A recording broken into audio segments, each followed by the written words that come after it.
चलिए, आज हम लोग पढ़ेंगे वास्तविक संख्या रियल नंबर, जो आपकी परीक्षा में 2 से 4 नंबर पूछा जाता है। जिसमें पहला क्वेश्चन हमें दिया है कि सिद्ध कीजिए कि √3 एक है अपरिमेय संख्या। पहले तो हम जानेंगे परिमेय संख्या और जानेंगे अपरिमेय संख्या। परिमेय संख्या उसे कहते हैं जिसे हम p/q के रूप में लिख सकते हैं, वो हमारा होता है परिमेय संख्या। और जिसे p/q के रूप में नहीं लिखा जा सकता उसे हम बोलते हैं अपरिमेय संख्या।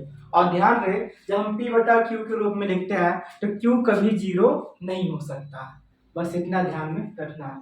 चलिए, तो इस सिद्ध कीजिए कि √3 एक अपरिमेय संख्या है, जो कि आपकी परीक्षा में पूछा जाता है 2 नंबर का। तो आइए हम हल करते हैं। तो हल करेंगे, पहले मानेंगे माना कि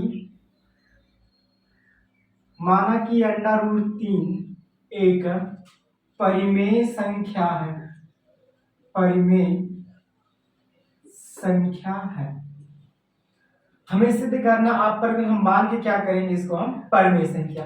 जब इसको हम परिमेय संख्या मान लिया है, इसे हम p/q के रूप में लिख सकते हैं। हो जाएगा √3 बराबर p/q,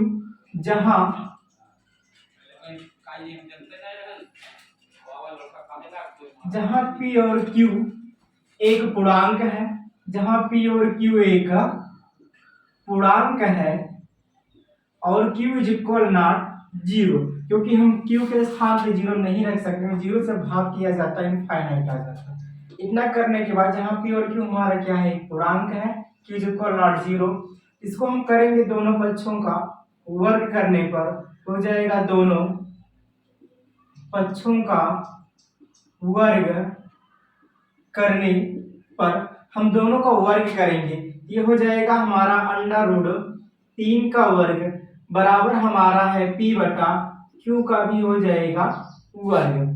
जब किसी संख्या पे अंडर रूट होता है और उस पे स्क्वायर है, तो स्क्वायर से अंडर रूट हमारा कैंसिल हो जाता है, स्क्वायर से अंडर रूट कट जाएगा, तो यहाँ बचेगा हमारा केवल 3।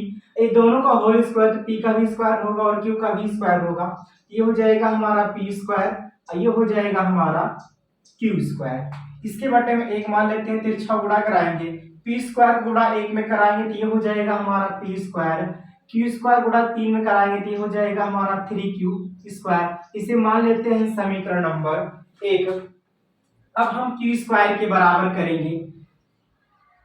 अगर किसी चीज का हम पक्षांतर करते हैं, अगर कोई चीज गुणे में होगा उसका पक्षांतर करेंगे तो भागफल में हो जाता है, अगर कोई चीज भागफल में उसका पक्षांतर करेंगे हो जाता है गुणे में। या हम 3 का पक्षांतर करेंगे, इसके हो जाएगा बटे में, ये हो जाएगा हमारा p² और हो जाएगा बटे में 3 हो जाएगा। आइए आगे इसको हम लिख सकते हैं, लिखेंगे तो ये हो जाएगा हमारा, लिखेंगे p² 3 से विभाजित है, p² 3 से विभाजित है तो p 3 से विभाजित होगा। ये हो गया हमारा। आगे हम पुनः करेंगे पुनः इसको हम करेंगे p के बराबर, ये हमारा हो जाएगा। जो संख्या हमें सिद्ध करना होगा उस संख्या मानेंगे, p और q को छोड़ के हमें a to z को जो मान सकते हैं, यहाँ पे हम मान लेते हैं इसको हम मान लेते हैं m। ये हमारा क्या हो जाएगा, m हो जाएगा।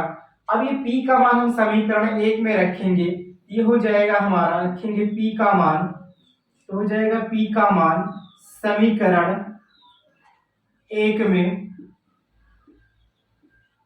रखने पर, तो समीकरण 1 में रखेंगे तो समीकरण 1 हमारा है p² बराबर हो जाएगा 3q², p के स्थान पे हम रखेंगे 3m, यहाँ p² तो हो जाएगा हमारा स्क्वायर बराबर में हो जाएगा 3q² हो जाएगा। चलिए, अब हम ये दोनों का होल स्क्वायर, 3 का स्क्वायर करेंगे तो हो जाएगा हमारा m, मतलब कि 3 का स्क्वायर हमारा हो जाएगा 9, m का भी स्क्वायर होगा, ये हो जाएगा हमारा m² बराबर ये हो जाएगा हमारा 3q² हो जाएगा।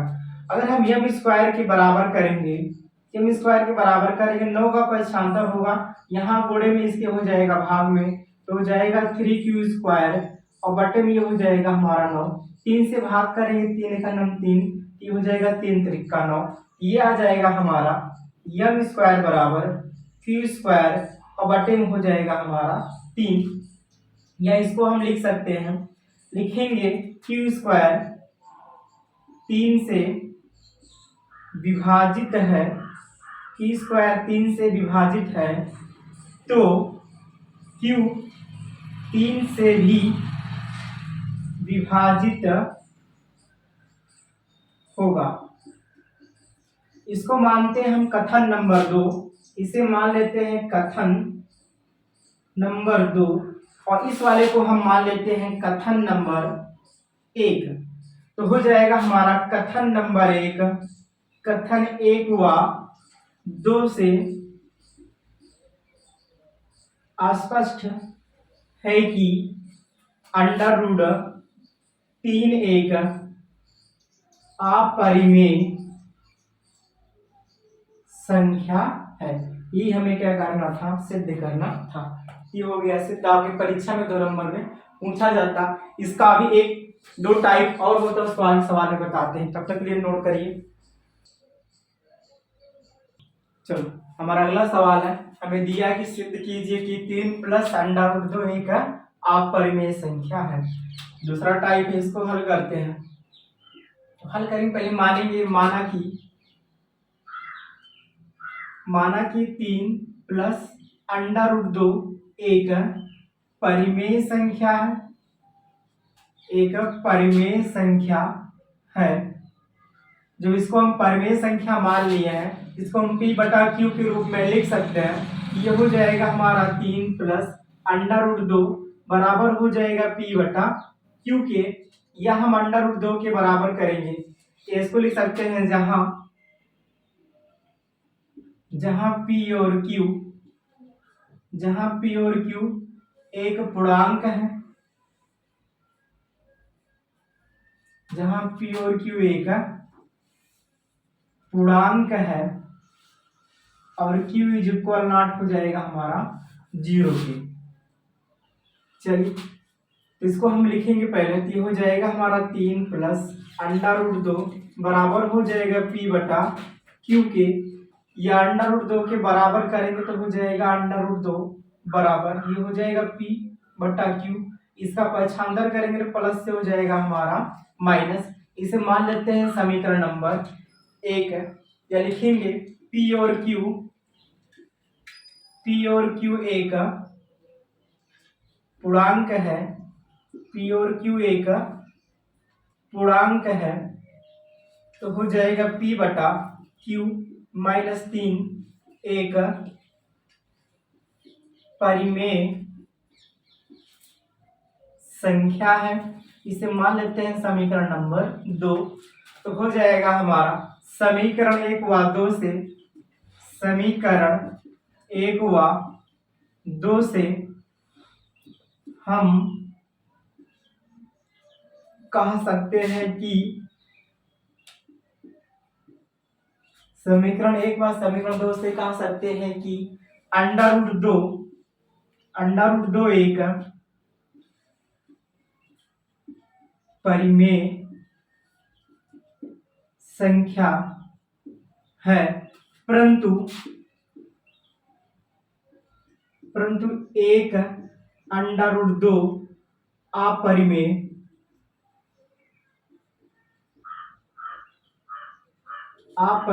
संख्या है। अतः हमारी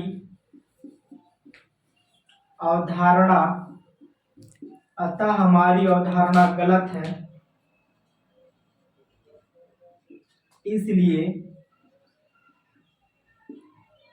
इसलिए 3 प्लस अंडर रूट 2 एक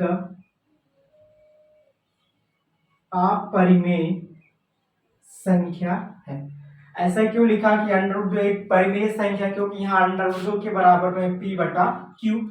अगर कोई संख्या ऐसे लिखा हो 4 बराबर 5, तो 5 जो होगा वो 4 के बराबर होगा, जो 4 होगा वो 5 के बराबर होगा। इसीलिए अंडर रूट 2 जो है एक हमारा क्या है, परिमेय संख्या।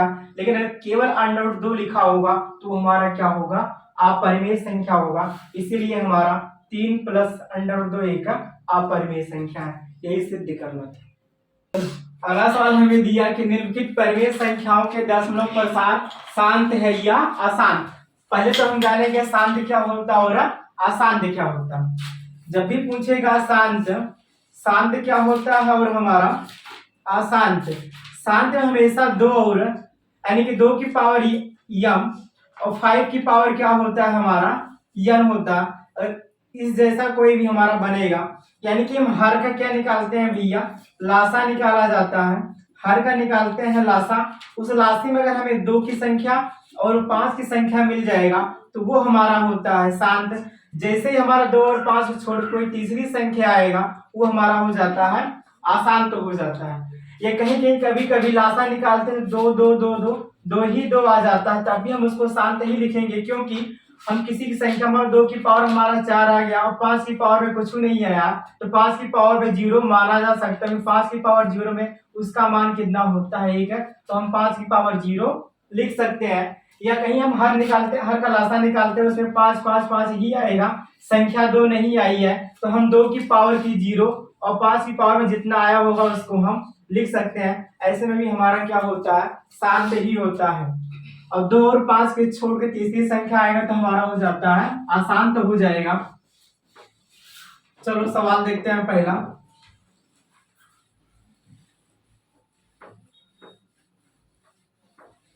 देखो पहला सवाल हमें कितना दिया है 17 और बटे में हमें दिया है 8। तो हर का निकालेंगे लासा, तो हर का लासा निकालने पर हर का लासा निकालेंगे तो कितना हो जाएगा भैया 8 का 2 चौक 8 होगा, 2 दूना 4 होगा और हो जाएगा 2 इकन्ना 2, यानी कि हमारा 8 बराबर कितना आ जाएगा 2 गुणे 2 और गुणे में हो जाएगा 2, यानी कि 2 कितनी बार आया हमारा 3 बार आया है। 5 नहीं है, हम 5 की पावर में 0 मान सकते हैं, इसलिए हमारा ये क्या हो जाएगा शांत होगा। अगला हमें दिया है दूसरा सवाल।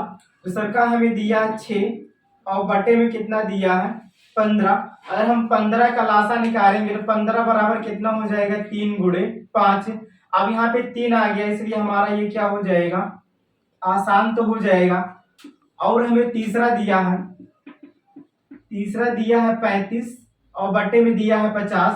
50 का निकालेंगे लासा तो 50 के बराबर हमारा हो जाएगा 25 दूना 50, यानी कि 2 गुणे और 5 गुणे हो जाएगा हमारा 5, 2 पंचे 10, 10 पचे हो जाएगा हमारा 50। अब यहाँ 2 आया और कितना आया 5, इसको हम लिख सकते हैं 2 और गुणे 5 की पावर 2।